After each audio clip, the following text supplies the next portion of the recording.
На що тобі яни? Яни ж страшніші за голубов. Я ж лепшая. Вы скажите, коли ласка, что можно было на это отказать, окромя того, что яна самая лепшая? И добрая! И добрая, Машка. Не Машка.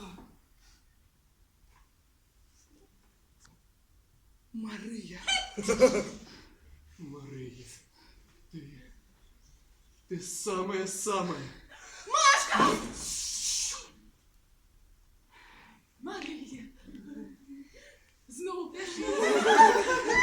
И у гэты момент у Марыі нешта адбывалася ўнутры. Яна бачыла голуба, за кім гналася, кінуўшы ўсё.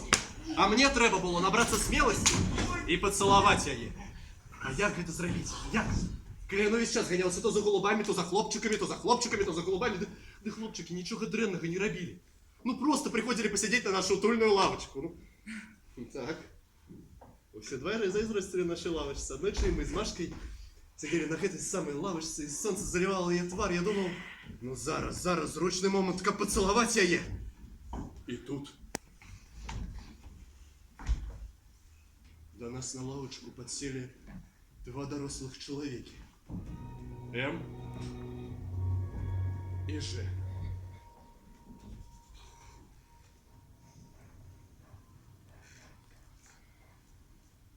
Ён трымаў яе за руку.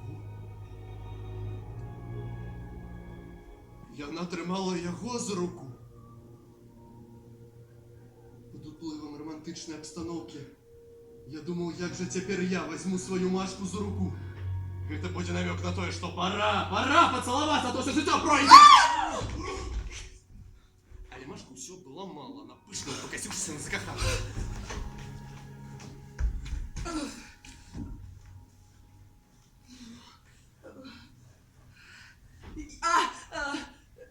Ён яе трымае? Ага.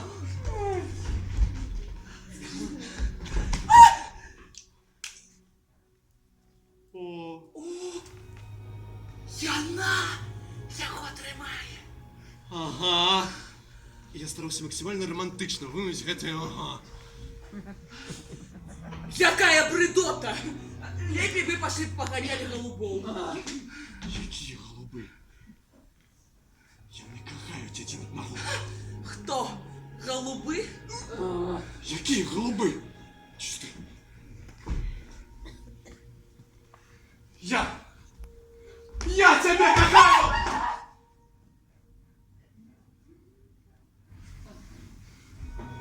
Любяць адзін аднаго людзі. Яны дарослыя, мы яшчэ не. Ну, у гэты момент быў доўгі монолог аб тым, што такое каханне. Машка скептычна глядзела на мяне падчас маёй полымяннай гаворкі. І тут, пакуль я расказваў пра каханне, двое, якія дарослыя, пачалі горача цалавацца. Мы з Машкай утаропіліся на іх і глядзелі, як першы план у кіно на іх раты, якія абменьваліся языкамі. І Машка зноў вымавіла фразу, якая збівае усю романтыку. Яны што, ядуць адзін аднаго? Не, яны цалуюцца. Цалуюцца. Якая гадасць! Машка зрабіла выгляд, што нічога не ведае ў пацалунках. Але мне здаецца, яна какетнічала. Машка, усе цалуюцца, калі кахаюць адзін аднаго. Ага, і калі не кахаюць, таксама цалуюцца. Ага! Вось тут! Машка прокололась! Значит, усе ведала? А я просто не давала себя поцеловать! Разумееш, вось язык! На яго з самай раніцы трапляе ежа, вось твой. Машка достала помочь друг мой язык. На яго таксама з самай раніцы трапляе ежа і... Гэта так брыдка, што людзі абменьваюцца гэтымі дробкамі. Пры дапамозе пацалункаў. Машка, усе чысцяць зубы. Не заўсёды. Машка, але я почистил зубы. А давай поцелуемся. Давай. Давай, Машка, давай, я настаивал, немагчыма з Машкай. Ну, і тут я вырашыў заінтрыгаваць яе.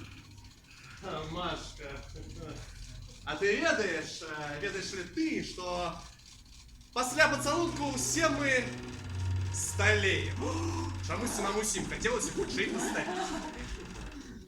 Сталеем? Так. А на якую колькасць гадоў? А наколькі б ты хацела? Я? Машка ва ўсіх пытаннях была да жудасці скрупулёзна. І тут, пакуль яна была ў задуменнай позе, я пачаў набліжацца, слухаючы, як яе голас становіцца ўсё цішэй і цяплей.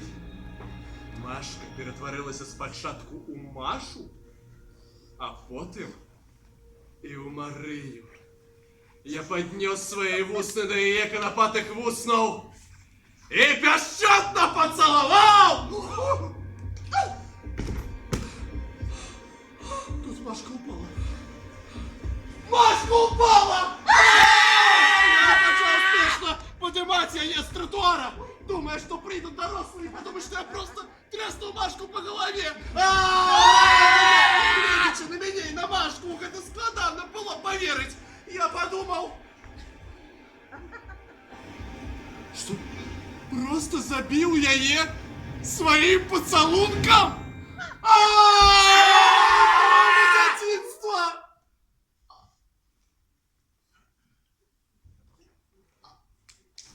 Однако праз некоторый час Машка устала, вылупила вочы и поглядела на мяне. Маньяк. Вельмі млява, як гераіня мастацкага фільма вымавіла. Мне спадабалася!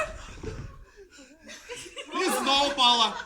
Но на гэты раз ужо з задавальненнем. Чамусьці хацелася танчыць. Думаць, што гэта перамога! Перамога! Лепш позна, чым ніколі. З таго моманту мы каждый день собирались с Машкой на споткании на площадях и улицах нашего города. Проспекты! Проспекты! Ямига! Ямига! Свислач! Свислач! Я кожный день вучил на памяти верши, якие читал Мария.